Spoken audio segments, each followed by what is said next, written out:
நாம் எப்படி திருவசனத்தை நாம் கேட்க வேண்டும் என்றால், ஒரு செய்தியை நாம் கேட்ட உடனே அதை அப்படியே விட்டுறக்கூடாது. அதை குறித்து இன்னும் கொஞ்சம் நாம் ஆராய்ச்சி செய்ய வேண்டும். You should refer to some study aids, do some research. இன்னும் நீங்கள் சில ஸ்டடி எய்ட்ஸு, சில புத்தகங்களெல்லாம் நீங்கள் கண்டிப்பாக நீங்கள் ஆராய்ந்து பார்க்கணும். பைபிளில் வந்து 2 போர்ஷன் இருக்குது. ஒரு போர்ஷன் ஓல்ட் டெஸ்டமென்ட், அடுத்த போர்ஷன் நியூ டெஸ்டமென்ட். பழைய ஏற்பாடு, புதிய ஏற்பாடு.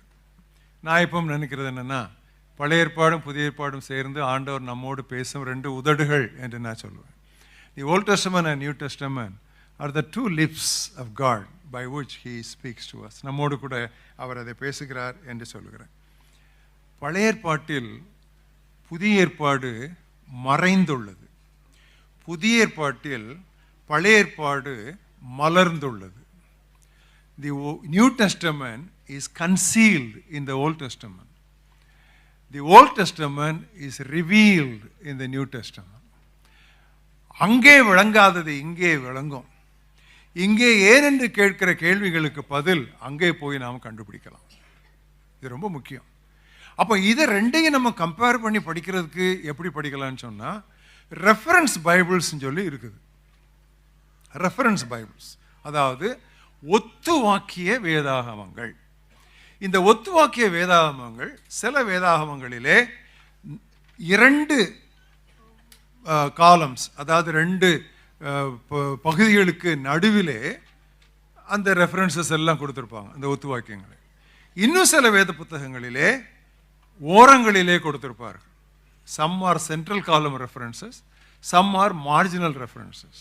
நீங்கள் ஏதாவது ஒரு பைபிள் நீங்கள் வாங்க. முந்தியெல்லாம் வந்து தமிழில் வந்து ஒத்துவாக்கிய பைபிள் இல்லாமல் இருந்துச்சு. ஆனால் இப்போ தமிழில் ஒத்துவாக்கிய பைபிள் இருக்குது, கொஞ்சம் பெருசாக இருக்கும். பட் அதை வாங்கி அதில் வந்து எப்படி பழைய ஏற்பாடும் புதிய ஏற்பாடும் எப்படி ஒன்றுக்கொண்டு இணையாக செல்கிறது என்று நீங்கள் படிக்க வேண்டும். என்னோட ஆண்டவர் சொன்னார், கர்த்தருடைய புத்தகத்திலே என்ன செய்யணும்? தேடணும். கர்த்தருடைய புத்தகத்தை வாசியுங்கள் என்பது தான் நம்ம எடுத்திருக்கிறோம். அந்த தேடுறதுன்னு ஒன்று இருக்குது. புதையல்களை தேடுகிறது போல தேடணும். அதை தேடும் பொழுது அதில் ஒன்றுமே ஜோடு இல்லாமல் அங்கேயும் இங்கேயும் கண்டிப்பாக வந்து ஒரு பேர் இருக்கும். பட் நீங்கள் தான் ஜோடு சேர்க்கணும், நீங்கள் தான் வந்து தேடணும். நீங்கள் தேடும் பொழுது யார் அதை சேர்ப்பா? ஆவியானவர். அதை ஆவியானவரே சேர்த்து கொடுப்பாருன்னு சொல்லல, நீங்கள் முதல்ல என்ன செய்யணும்? தேடணும். So searching is our responsibility. Connecting them is the Spirit's responsibility. தேடுவது நமது பொறுப்பு, அவைகளை இணைத்து கொடுப்பது ஆவியானுடைய பொறுப்பு. இதை சொன்னது யாரு? கர்த்தருடைய வாயிதை சொல்லிட்டு. அந்த இடத்துல அழகாக வருது, அப்படியே அடுத்தடுத்து வருது பாருங்க. தேடி வாசியுங்கள், ஆவி சேர்க்கும், ஜோடி இல்லாதராது, கர்த்தருடைய வாயிதை சொல்லிட்டு. இது கண்டிப்பாக நடக்கும். ஐயோ, இந்த ஓல்ட் டெஸ்டமென்ட் நியூ டெஸ்டமென்ட்ல எப்படி நிறைவேறுது என்பதை பார்ப்பதும், நியூ டெஸ்டமென்ட் ஓல்ட் டெஸ்டமென்ட்ல எப்படி மறைந்து உள்ளே கிடந்திருக்குது, தீர்க்க தரிசனமாக இருக்கிறது என்று பார்ப்பதும் நம்ம அப்படியே துள்ளி குதிக்க செய்யும். நம்ம வந்து பைபிள் இங்கே ஒரு பிரசங்க கேட்ட உடனே அப்படி இப்போ இன்றைக்கி நீங்கள் வீட்டுக்கு போகிறீங்க, என்ன செய்யணும்? நீங்கள் ஏதாவது ஒரு ஸ்டடி பைபிள்ஸ் எடுத்து அல்லது ஒரு ரெஃபரன்ஸ் புக் எடுத்து பைபிள் எடுத்து இந்த வசனங்கள்லாம் எடுத்து இதுக்கு இன்னும் என்ன இருக்குன்னு சொல்லி பார்க்கணும். ரெண்டாவது நான் சொன்னது சரியான்னு சொல்லி பார்க்கணும். இன்னும் சரியில்லாத பிரசங்க யாரையா பாஸ்டர் கூப்பிட்டாரு அப்படின்னு நினைக்கக்கூடாது. ஏன் சொல்லட்டுமா?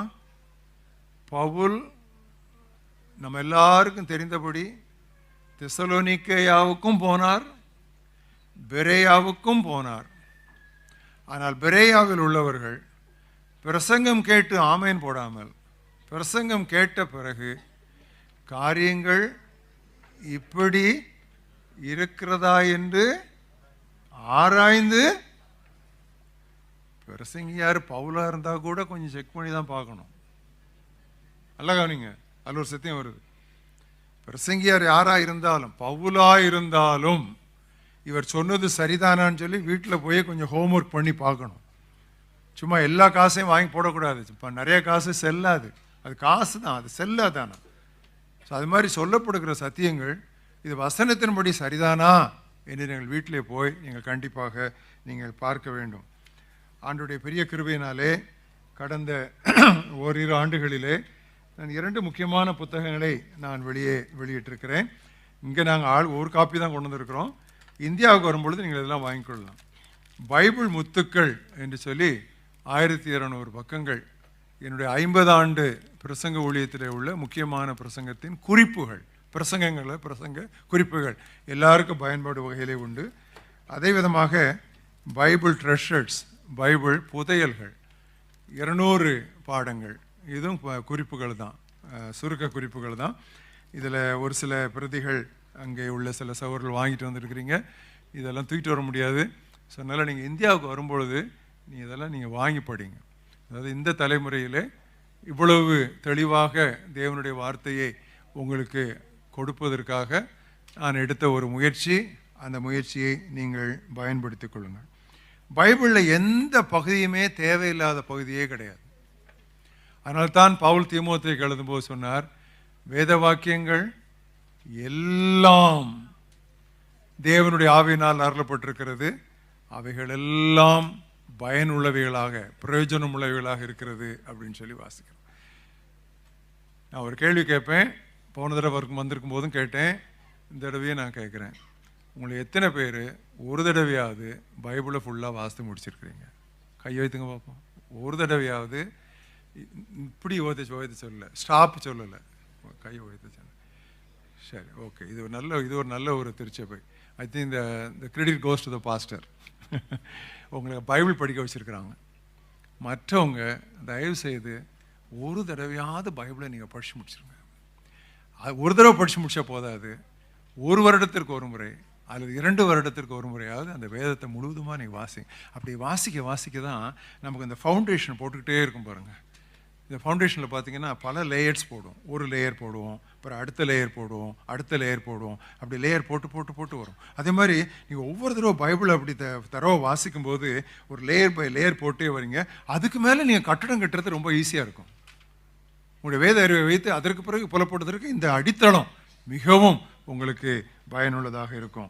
எனவே பிரியமானவர்களே, தேவனுடைய வார்த்தையில் எதுவுமே தேவையில்லாததில்லை.